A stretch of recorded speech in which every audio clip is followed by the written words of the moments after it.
The Canadian nation of today is a far cry of what it once could have been. While Britain was meant to return the Newfoundland territory to the Dominion, due to the unexpected strife of the Spanish resurgence, their attention was focused elsewhere. The UN holds permanent garrison in the nation lest the tragedies of the month-long Canadian Civil War happen again, and Britain has only recently begun talks to return Newfoundland to Canada. Even today, paramilitaries and militias belonging to the three major factions of the 1976 Civil War remain. Small-scale brush wars, as they have been named, between bands of rival militiamen occur regularly in the Canadian wilderness. The first of the notable factions of the Civil War were the National Front, a coalition of the NUP which was headed by Adrian Arcand until his death in 1967, and the CFLF, a Falangist militia which was later found to be funded by Spanish and Balkan agents.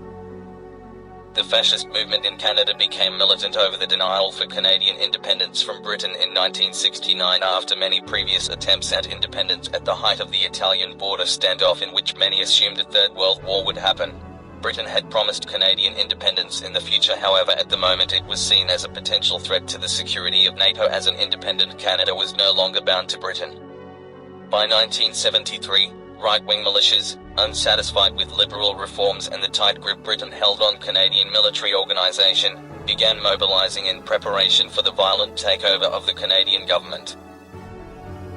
In 1976, in conjunction with a failed assassination attempt on Governor-General Jules Leader, several members of the CFLF would ambush Canadian soldiers who were training in a wilderness survival operation. This act killed all 15 soldiers, as the militia intended on sending a message through their actions.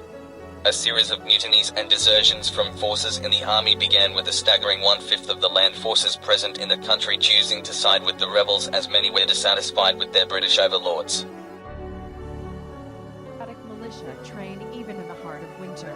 They learn to resist the cold, fire weapons, and care for the wounded, preparing for a day when the British-Canadian forces may eventually attack. Quebec has historically been a widely different place from the rest of Canada due to its French culture and language. Separatist movements have existed for a very long time, and following the uprising of the fascists, Quebec separatists joined in the fight to safeguard their province from British or Spanish influence. The militias of Quebec centralized between the Quebec Gendarmerie, an authoritarian regime which formed the central government of the short-lived Republic of Quebec, and the TUC, or United Workers of Canada, a Marxist movement which often fought the Gendarmerie as much as it fought the other factions of the war. The final major faction of the war were the forces of the governmental coalition. This force was made up of the military of the Dominion of Canada as well as a joint American and British coalition, UN peacekeepers from Eurasia, Ireland, France, the Bahamas, Abyssinia, and South Africa, and the Vancouver Democratic Council, a militia which supported the government forces. The fascist movement is notable for its use and perversion of the Canadian independence movement's flag. The original white and red flag with a maple leaf was predominantly used by government forces, however a black and red variant, with both colors being symbols of the Spanish Falangist Party, was adopted by the National Front. Most infamously, this led to a friendly fire incident where a black Canadian CF-101 Voodoo was blown up by surface-to-air missiles under the mistaken belief that it had defected.